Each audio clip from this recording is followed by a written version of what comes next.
Rejoice in the Lord always, and again I say rejoice. Rejoice in the Lord always, and again I say rejoice. Rejoice, rejoice, and again I say rejoice. Rejoice in the Lord always, and again I say rejoice. 1975, when I joined Operation Mobilization, I learned many choruses. This is one. Philippians 4:4.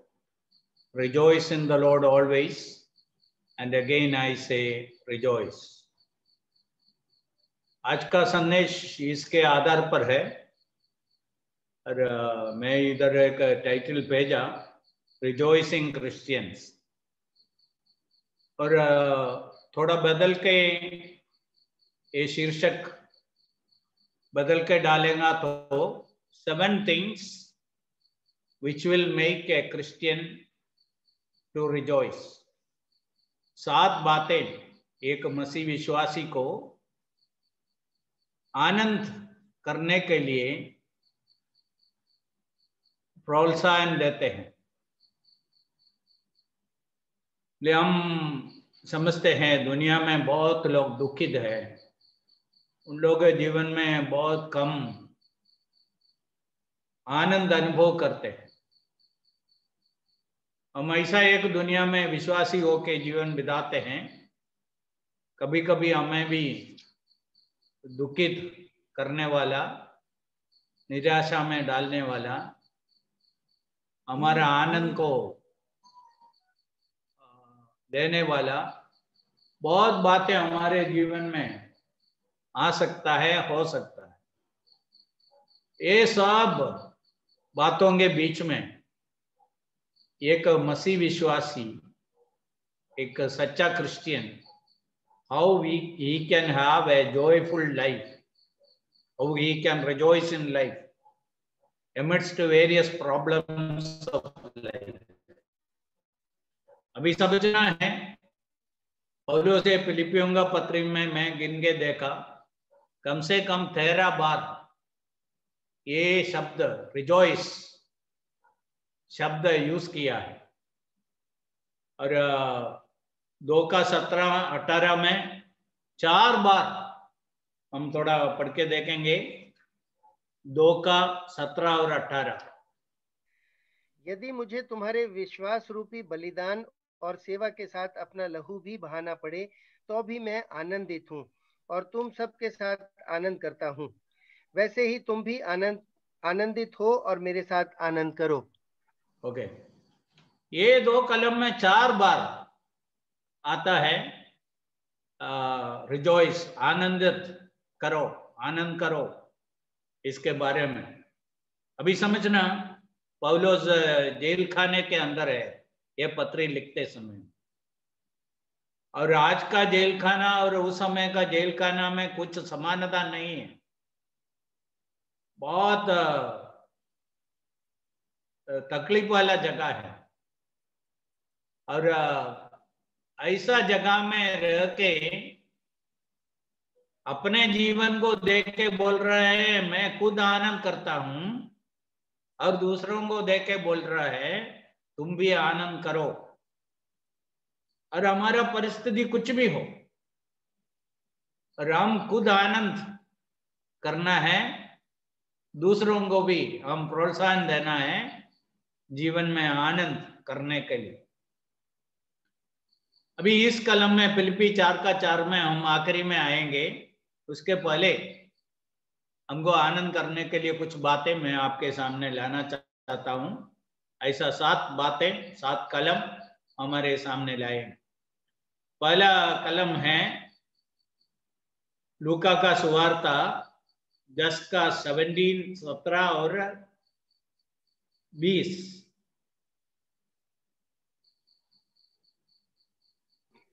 Look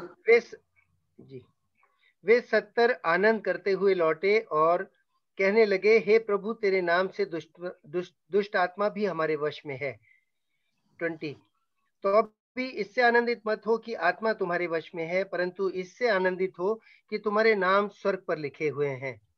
okay, इधर 17 लूका का सुवार्ता 10वां अध्याय में यीशु अब 70 लोगों को 70 people उनको प्रचार करने के लिए भेजा। When they returned, they were very happy because even evil spirits were subdued to them.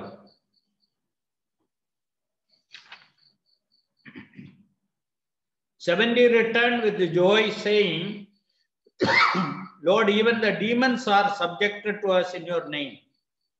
दुष्टात्माएं भी हमारे वश में हो गया। वो एक छोटा बात नहीं है, और दुष्टात्माओं को निकालना एक साधारण बात नहीं है। इन लोगों का अनुभव हुआ, उन लोग जाके दुष्टात्माओं को यीशु के नाम में निकाल दिया, और इसमें उन लोग बहुत आनंद करके आया। उस समय यीशु मसीह उनको बोला, इसमें आनंद मत करो। Verse 20, nevertheless do not rejoice in this, that the spirits are subject to you, but rather rejoice because your names are written in heaven. तुम्हारा नाम स्वर्ग में लिखा है, इसमें आनंद करो। ये स्वर्ग में हमारा नाम लिखना, उसे क्या फायदा है? नहीं लिखने से क्या तकलीफ है? कि हम 2 कलम पढ़ेगा तो मालूम पड़ेगा। Revelation chapter 20 verse 15,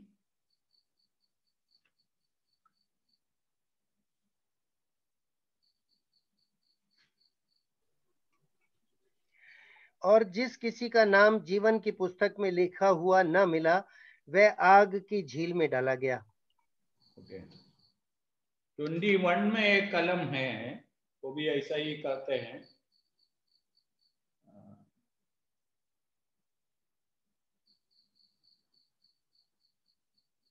21-27,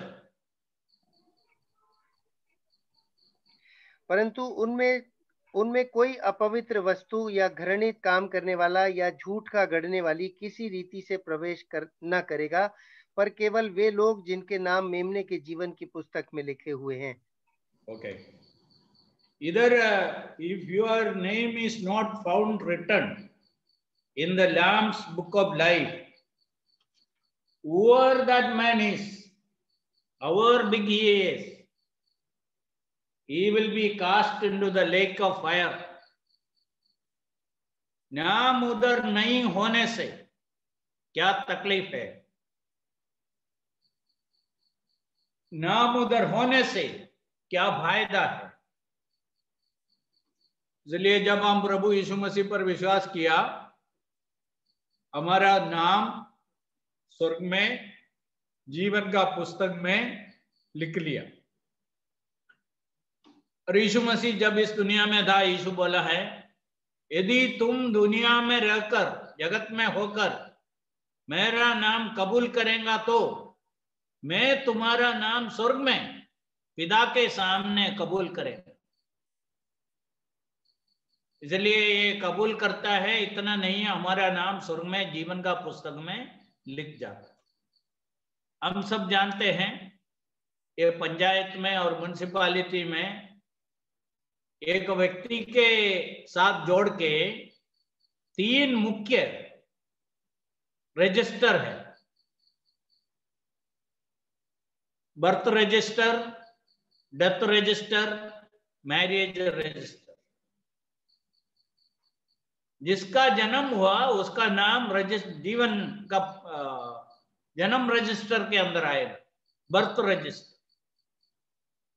जिसका शादी हुआ उसका नाम मैरिज रजिस्टर के अंदर, और जिसका मरण हुआ उसका नाम मरण रजिस्टर के अंदर। स्वर्ग में ईश्वर रखा हुआ रजिस्टर का नाम है मेमने का जीवन का पुस्तक। और जीवन का पुस्तक यदि उसमें किसी का नाम नहीं रहा, परिणाम बहुत भयानक है। इसलिए प्रभु यीशु बोल रहा है, तुम आनंद करो। एक विश्वासी को आनंद कर सकते हैं। ईश्वर के राज्य में हमारा प्रवेश, नाश से हम बच गए हैं, तुम्हारा नाम स्वर्ग में लिख लिया है, इसमें आनंद करो। इसलिए एक विश्वासी, मैं उद्धार पाया हूं, मेरा नाम स्वर्ग में जीवन का पुस्तक में है, और इसलिए मैं नाश में जाने वाला नहीं हूं, इसमें एक विश्वासी आनंद करना। A believer can rejoice because his name is written in the Lamb's book of life. और यीशु मसीह इधर चमत्कार सब हुआ, उसमें आनंद करते हुए लोगों को, शिष्यों को बताया, उसमें सब आनंद मत करो। हम बाकी कोई भी बात में कितना भी सबल रहे, उसमें हमको ज्यादा आनंद करने के लिए नहीं है। हमारा मुख्य आनंद का विषय है, हमारा नाम स्वर्ग में जीवन का पुस्तक में लिख लिया। ले समझ के इसमें हम निरंतर आनंद करना है। मैं बच गया हूं, मैं नाश में जाने वाला नहीं हूं, मेरा नाम जीवन का पुस्तक में है, इसमें एक विश्वासी आनंद करना। दूसरा बात, लूका का सुवार्ता 15 का 7 और 10, लूक्स गॉस्पेल चैप्टर 15। मैं तुमसे कहता हूं कि इसी रीति से एक मन फिराने वाले पापी के विषय में भी स्वर्ग में इतना ही आनंद होगा जितना कि 99 ऐसे धर्मियों के विषय नहीं होता जिन्हें मन फिराने की आवश्यकता नहीं।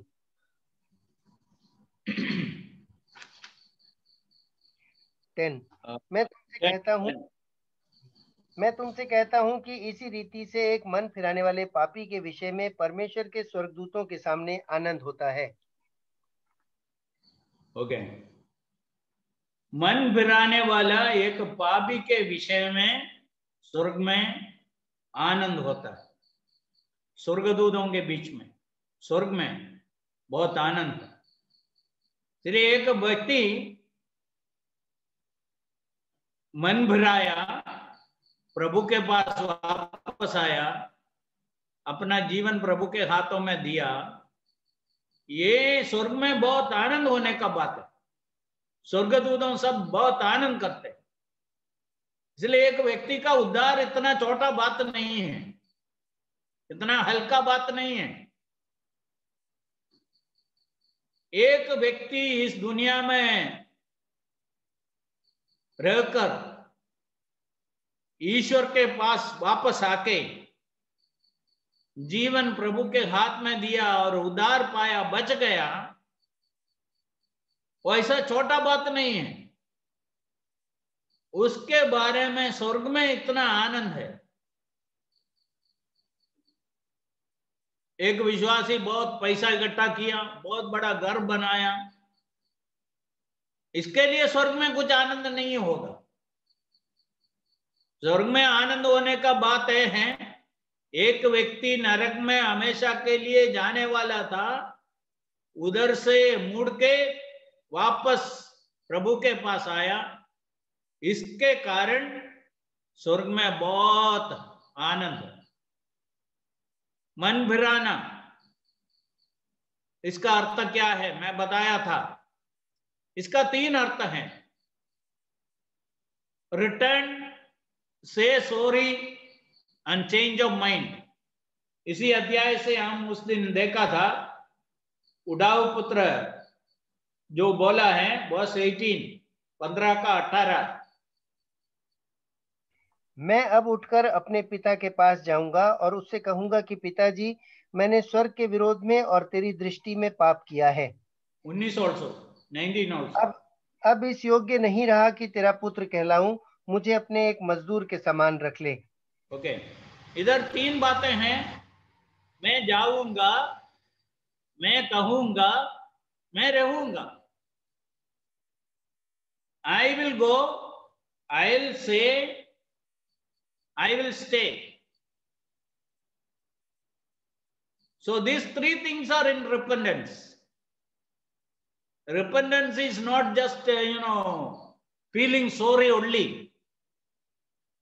Coming back to God, 180-degree turn. लेके जो नाश में जाने वाला, शैतान के पीछे, दुनिया के पीछे, पाप के पीछे, भौतिक बातों के पीछे, नाश की तरफ जाने वाला व्यक्ति ये सब छोड़ के 180-डिग्री टर्न लेके वापस प्रभु के पास आता है। मैं जाऊंगा, ये आया, मैं कहूंगा, क्या कहूंगा? तेरे विरुद्ध में, स्वर्ग के विरुद्ध में मैं पाप किया। फिर तीसरा, मैं अभी इधर रहूंगा, चेंज ऑफ माइंड। उनको थोड़े समय पहले इस दुनिया की बातें उनको चाहिए था, उसके पीछे गया था।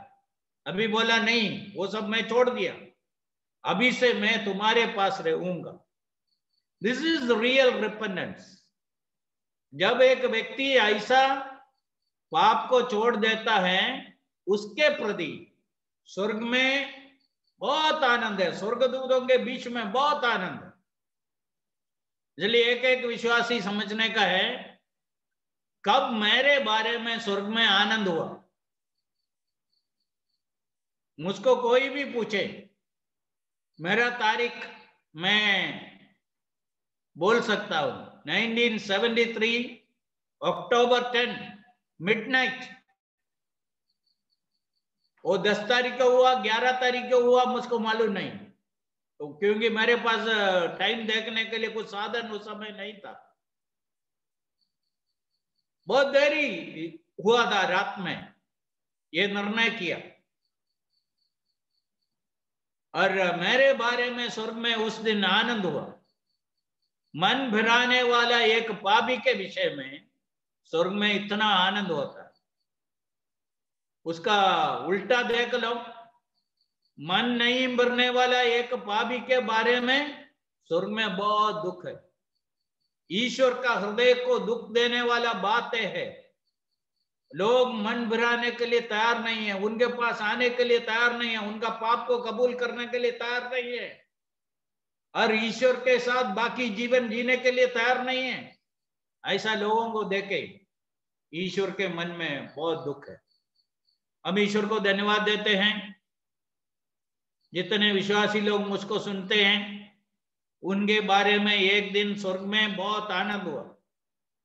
और यदि कोई विश्वासी नहीं है, आपके बारे में स्वर्ग में आनंद होना है, इसके लिए आपको प्रभु के पास वापस आना पड़ेगा, कबूल करना पड़ेगा, और ईश्वर के साथ बाकी जीवन जीने का निर्णय करना पड़ेगा।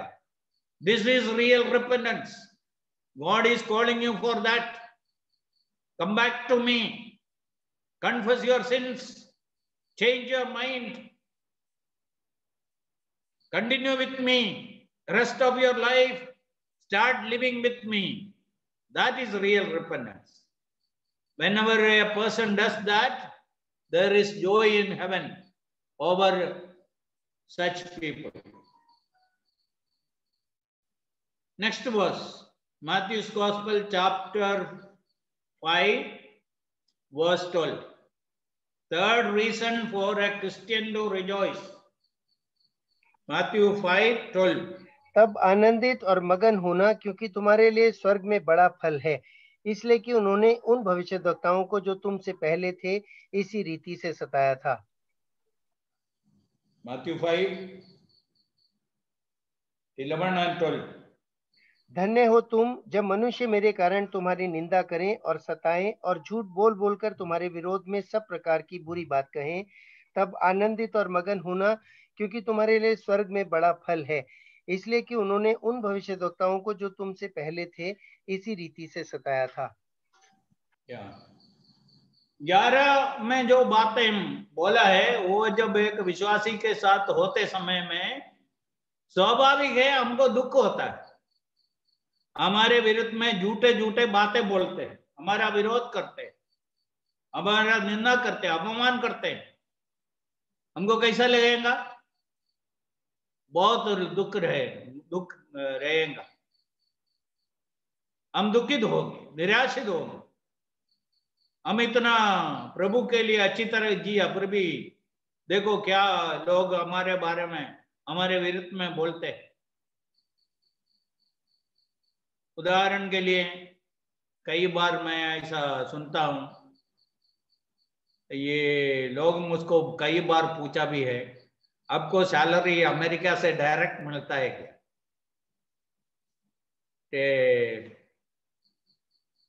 ये आपका हेड ऑफिस कहाँ है, आपको महीने में कितना मिलता है, ऐसा सब पूछते हैं। अरे लोग ऐसा ही बोलेंगे, हम अमेरिकन एजेंसी है, ऐसा सब बहुत कुछ बातें बोलते हैं। और कुछ भौतिक लाभ के लिए ये सेवा में आया है, नहीं तो विश्वास में आया है, ऐसा लोग हमारे खिलाफ में बहुत कुछ बोलेंगे।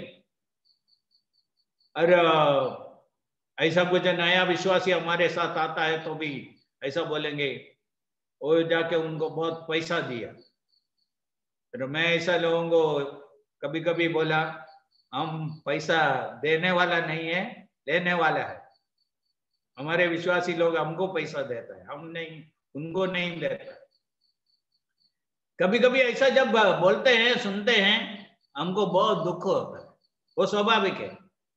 ऐसे समय में प्रभु उनको क्या बोला, 12 में बोला है, rejoice and be exceedingly glad, क्योंकि स्वर्ग में तुम्हारा प्रतिफल बहुत बड़ा है। Rejoice and be exceedingly glad, for great is your reward in heaven. स्वर्ग में तुम्हारा प्रतिफल बहुत ज्यादा है। मेरे तुम कारण तुम्हारी निंदा करें, तुम्हें सदाएं और झूठ बोल बोलकर तुम्हारे विरुद्ध सब प्रकार की बात कहें, दुखित होके बैठ जाओ, ऐसा नहीं लिखा है।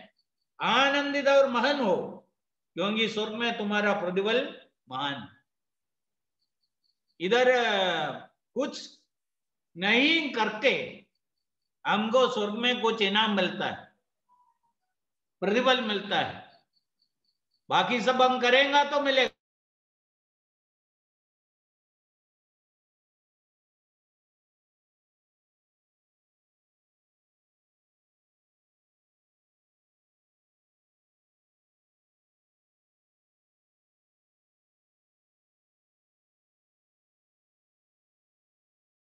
आनंद करो, rejoice and be exceedingly glad, because your reward is going to be great in the kingdom of God. So in that a believer can rejoice. That is the third thing. Fourth, 4 verse 12 and 13. 1 Peter 4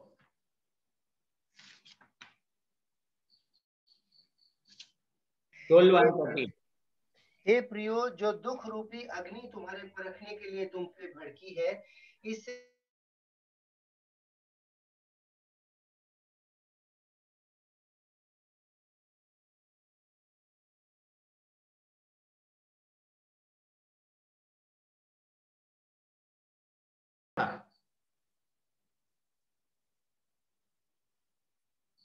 और ऐसे लोगों को देखे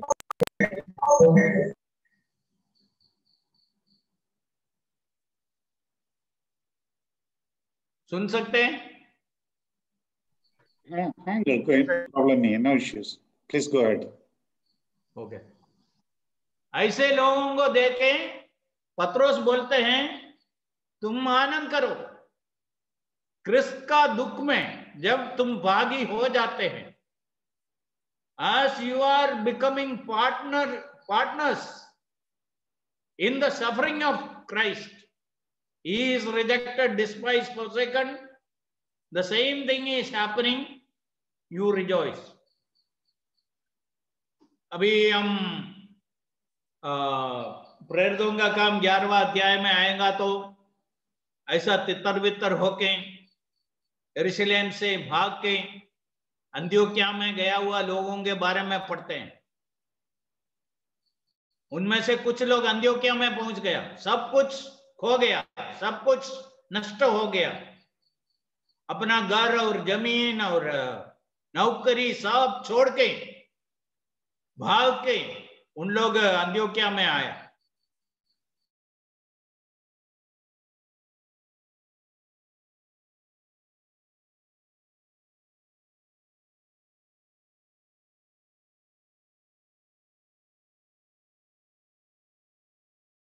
बन गया।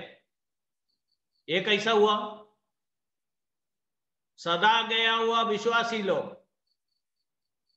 अग्नि परीक्षा उनके ऊपर आया, उधर भी उन लोग दुखित होके नहीं बैठे, आनंद किया। हमको कितना बड़ा उद्धार मिला है। दुनिया में हमारे पास जो कुछ था वो सब नष्ट हो गया, फिर हमारे आगे जो रखा हुआ बातें कोई छीन नहीं सकते, कोई ले नहीं सकते। ये समझ के उन लोग प्रभु में आनंद किया। ओके, इसलिए हमारे जीवन में जब विपरीत परिस्थिति आते हैं और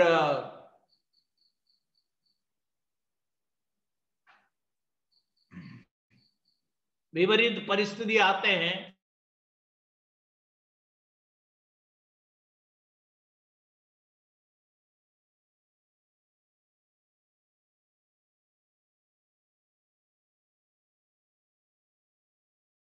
आनंद कर। देखो, एक विश्वासी का आनंद करने का एक बड़ा बात इधर है। इस जीवन में आशा है,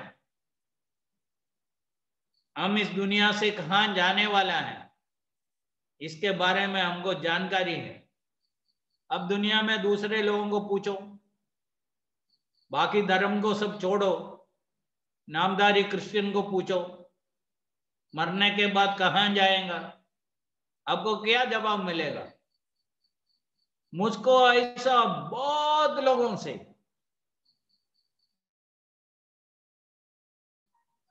वो जवाब ये है, हमको कुछ मालूम नहीं है, प्रभु जानता है। हम स्वर्ग में होगा नरक में होगा प्रभु जानता है। अभी दो बड़ा झुंड क्रिश्चियनिटी में है, उन लोग मरने के बाद उसका आत्मा का शांति के लिए प्रार्थना करते हैं। इसलिए आत्मा का शांति के लिए एक व्यक्ति जब जिंदा है प्रार्थना करना है, मेरे ऊपर दया कर, बस इतना ही चलेगा,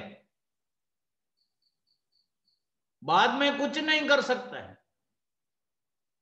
और धनवान और लाजरस का कहानी, उसमें जो सच्चाइयां हैं हमें यह बताते हैं। धनवान नरक में पहुंचने के बाद उधर से रिक्वेस्ट किया, मेरे ऊपर दया कर, उसका प्रार्थना रिजेक्ट हो गया। इस दुनिया में कहां भी हो, कितना भी खराब जीवन में हो, एक व्यक्ति स्वर्ग को देखे मरने से पहले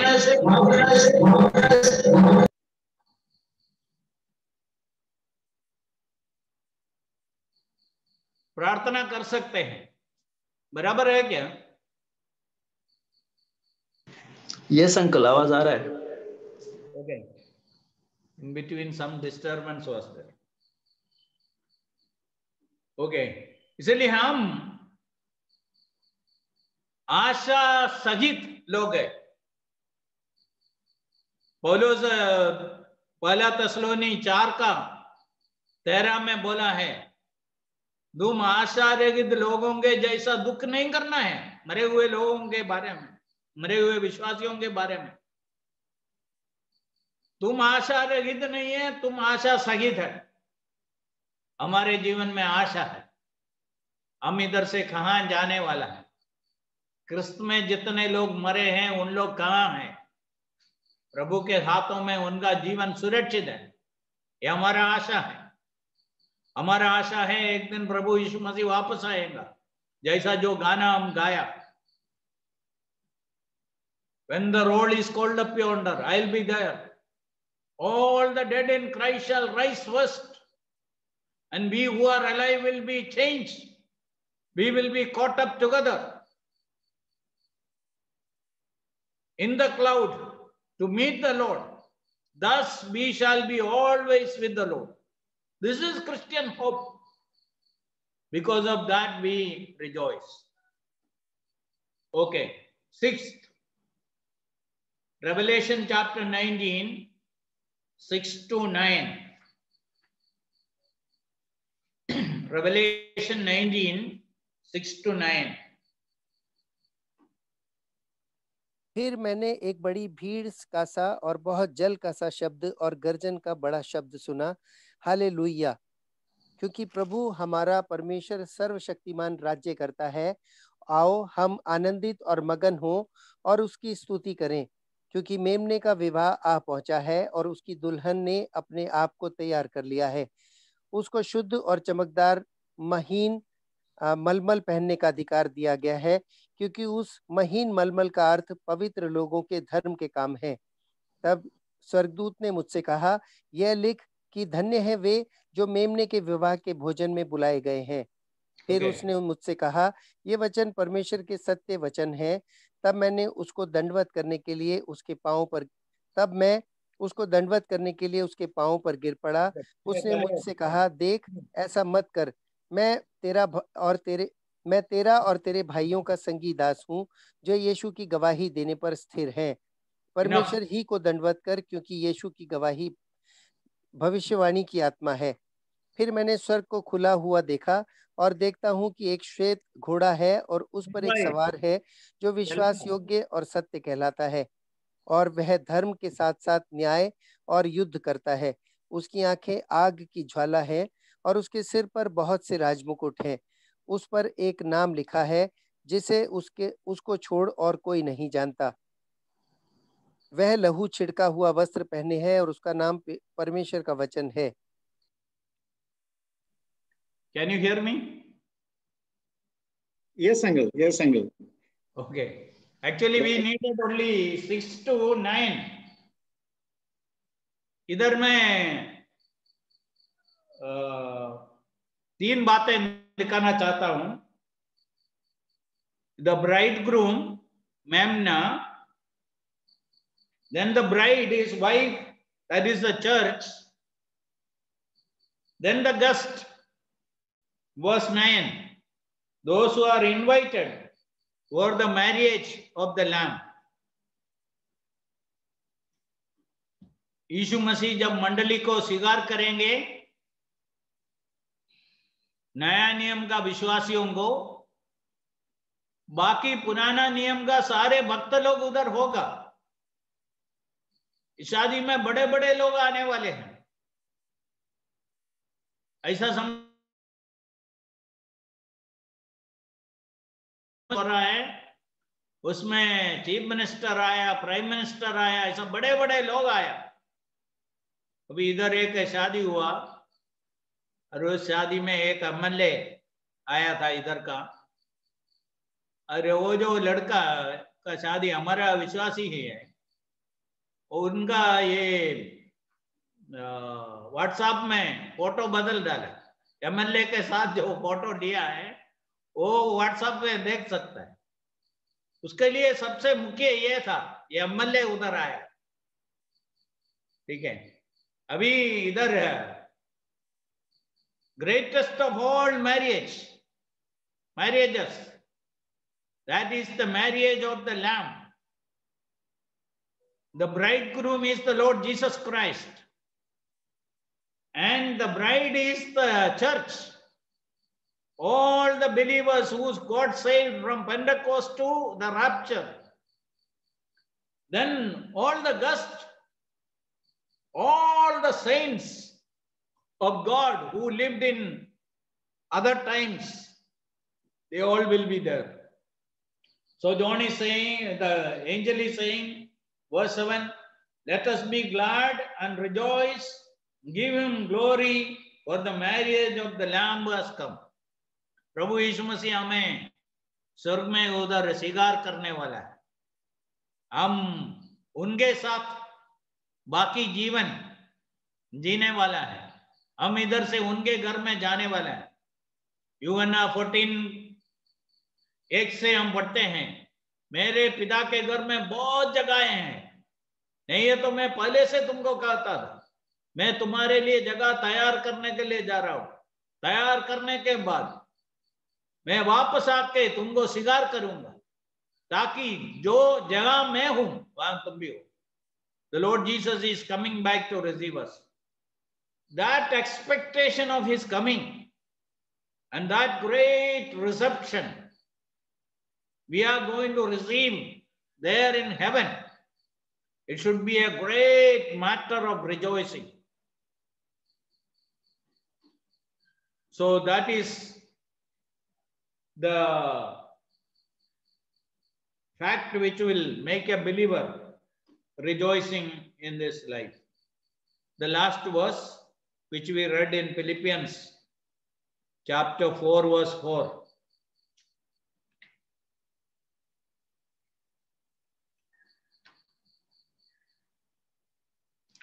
आनंदित रहो, मैं प्रभु में सदा आनंदित रहो, मैं फिर कहता हूँ आनंदित रहो. ओके, सदा आनंदित रहो. कैसा? प्रभु में ही सदा आनंद कर सकते. पैसा में आनंद करेगा तो पैसा चले जाएंगे, आनंद चले जाएंगे. तंदुरुस्ती में आनंद करेगा तो तंदुरुस्ती चले जाएंगे, आनंद भी चले जाएंगे. दुनिया का स्थान मान में आनंद करेगा तो स्थान मान चले जाएंगे, आनंद भी चले जाएंगे. दुनिया में कोई भी बातों में, कोई भी व्यक्तियों में आपको सदा आनंद नहीं कर सकते. एक विश्वासी का सौभाग्य यह है, प्रभु में सर्वदा आनंद कर सकते. बहुत तकलीफों के बीच में भी आनंद कर सकते हैं. मेरे लिए एक प्रभु है, जिंदा है, वो मेरा सहायता के लिए आने वाला है, वो मेरे साथ रहेंगे. ये विश्वास एक व्यक्ति को, एक विश्वासी को बहुत आनंद देने वाला है. जैसे शुरुआत में मैं वो गाना सुनाया, rejoice in the Lord always, again I से रिजॉइस. ये गाना मैं सालों तक गाता था. उस समय 1975 में ऐसा ही 5-10 मिनट के अंदर मैं ऐसा सीख लिया और मैं बार बार ये गाता था. फिर मुझको इसका अर्थ मालूम नहीं है, प्रभु में आनंद करने का अर्थ क्या है. कहता है आनंद करो, प्रभु में सर्वदा आनंद करो. गाता भी है, बोलता भी है, लोगों को बताता भी है, पर मुझको मालूम नहीं था. ये जो हमारे साथ एक घटना हुआ, उसके द्वारा मुझको ये समझ में आया. मेरा जो ब्रदर लोग का बच्चे कुवैत से आया, वो बीच वाला एक दिन मेरे सामने बैठ के, उनका छोटा उम्र का था, 8-9 साल का था, और उस समय ये ऐसा बोलता था, देखो मेरा पापा, my father, how big he is, and he got lot of money.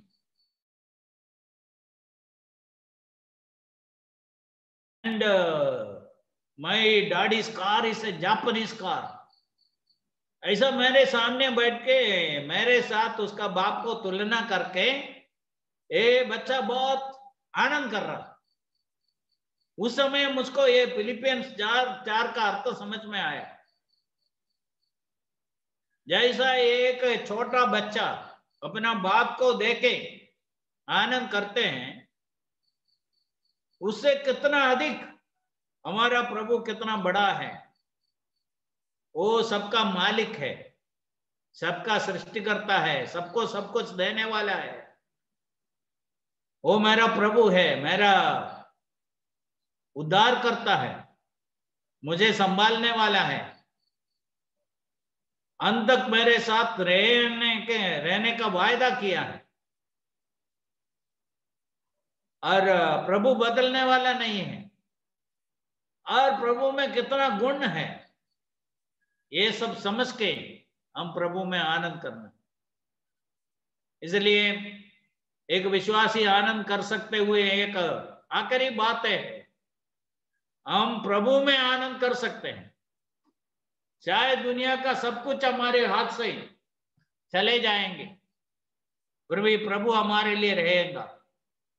प्रभु हमारे साथ है, हमारे लिए है, तो हमको डरने का कोई जरूरत नहीं है। हम कोई भी परिस्थिति में आनंद कर सकते हैं।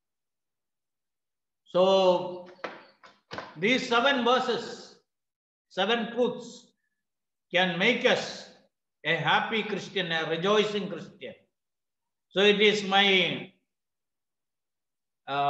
great expectation, after hearing this message, we all should be really rejoicing Christians, rejoicing in the Lord Jesus Christ, and singing that song meaningfully, relating to our life. Why I am able to rejoice in the Lord Jesus Christ. How different He is, how great He is, how good He is. So let us all rejoice in the Lord and live the rest of our life rejoicing Christians, always rejoicing in the Lord. May the Lord bless these words.